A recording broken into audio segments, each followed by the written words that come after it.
Hartlike goeiemôre vriende, ons is dankbaar teenoor die Here vir elkeen van u wat vanmôre weer saam met ons luister.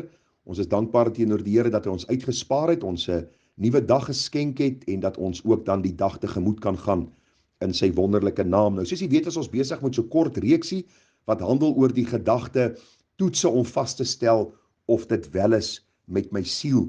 Nou ek het vir u gister gesê dat 1 Johannes 5 vers 13 vir ons leer dat ons kan weet dat ons die ewige lewe het.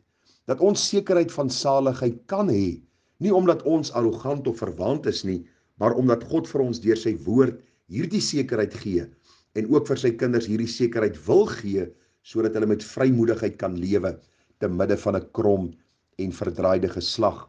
Nou ons het gister so 2 gedagtes met u gedeel, toetse om vas te stel of dit wel is met my siel. Die eerste gedagte het gehandel oor wandel jy nou in die lig?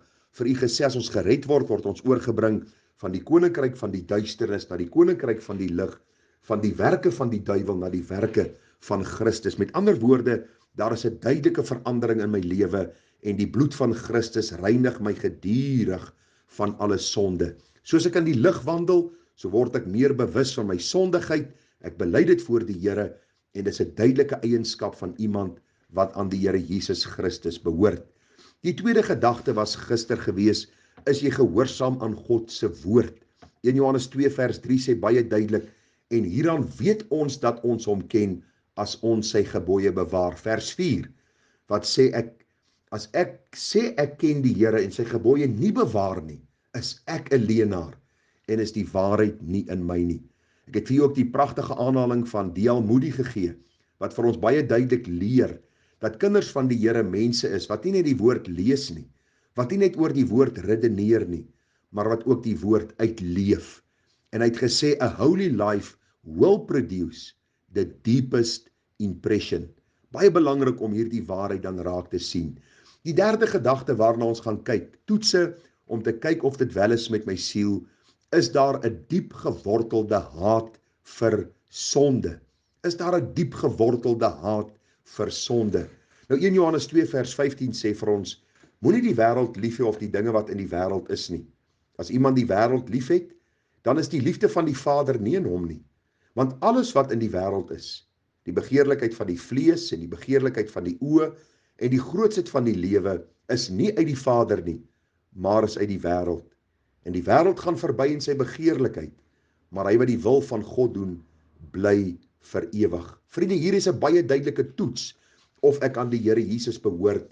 En die vraag is daar 'n diep gewortelde haat vir sonde? Ek vra nie vir u, is u sondeloos volmaak nie, maar ek vra vir u, is daar 'n diep gewortelde haat vir sonde? Ons beleef 'n tyd waar baie mense sê hulle behoort aan die Here, maar hulle is lief vir sonde. Hulle is lief vir die wêreld. Hulle is lief vir die begeerlikhede wat die wêreld vir ons bied. Terwyl die Bybel vir ons sê ons moenie die wêreld lief hê of die dinge wat in die wêreld is nie. En u sien ons moet hierdie vraag vanmôre beantwoord. As ons kampvegters is vir die sonde, as ons lief is vir die sonde, as ons sonde probeer verdedig en beskerm, moet ons baie duidelik agterkom dat ons heel moontlik nie aan die Here Jesus Christus behoort nie. Die apostel Petrus skryf onder leiding van die Heilige Gees in 1 Petrus 4 vers 1. Hy sê, omdat Christus dan vir ons na die vlees gelei het, moet julle ook wapen met dieselfde gedagte, dat wie na die vlees gelei het, opgehou het met die sonde. Met ander woorde, ons het opgehou met 'n patroon van sonde. Ons het opgehou met 'n liefde vir sonde. Daar is ewe skielik nou 'n haat vir sonde in ons lewe. En nou gaan hy verder in vers 2. Hy sê ons het opgehou met die sonde en om nou die oorige tyd in die vlees, nie meer volgens die begeerlikhede van die mense te leef nie, maar volgens die wil van God. Want dit is genoeg dat ons die afgelope lewenstyd die wil van die heidene volbring het, deur te wandel in ongebondenheid, begeerlikheid, dronkenskap, brasserye, drinkpartye en ongeoorloofde afgoderye. Daarom vind hulle dit vreemd as julle nie saamloop in dieselfde uitgieting van losbandigheid nie, en hulle laster. Hulle sal rekenskap gee aan hom wat gereed staan om die lewende en die dode te oordeel. Ek vra vanmôre vir u, is daar 'n diep gewortelde haat vir sonde? As u vanmôre terugkyk oor u lewe en u sê u is 'n kind van die Here en niks het verander nie, dan wil ek u vra dat u werklik seker sal maak, u behoort aan die Here.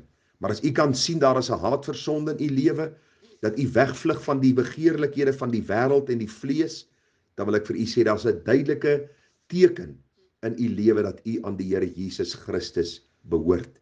Die laaste gedagte vanmôre is daar 'n liefde vir Jesus Christus en 'n wederkomsverwagting. Dis die vierde toets, of dit wel is met my siel. Is daar 'n liefde vir Jesus Christus en 'n wederkomsverwagting? Kom ek lees vir u wat staan in 1 Johannes 3 vers 1. Ek het vir u gesê al die toetse gaan uit 1 Johannes kom. So kom ons sien gou wat sê 1 Johannes 3 vers 1. Daar staan, kyk wat 'n groot liefde die Vader aan ons bewys het, dat ons kinders van God genoem kan word. Om hierdie rede ken die wêreld ons nie, omdat dit hom nie geken het nie. Geliefdes, nou is ons kinders van God, en dit is nog nie geopenbaar wat ons sal wees nie, maar ons weet dat ons, as hy verskyn, aan hom gelyk sal wees, omdat ons hom sal sien soos hy is. Vers 3. En elkeen wat hierdie hoop op hom het, reinig homself soos hy rein is.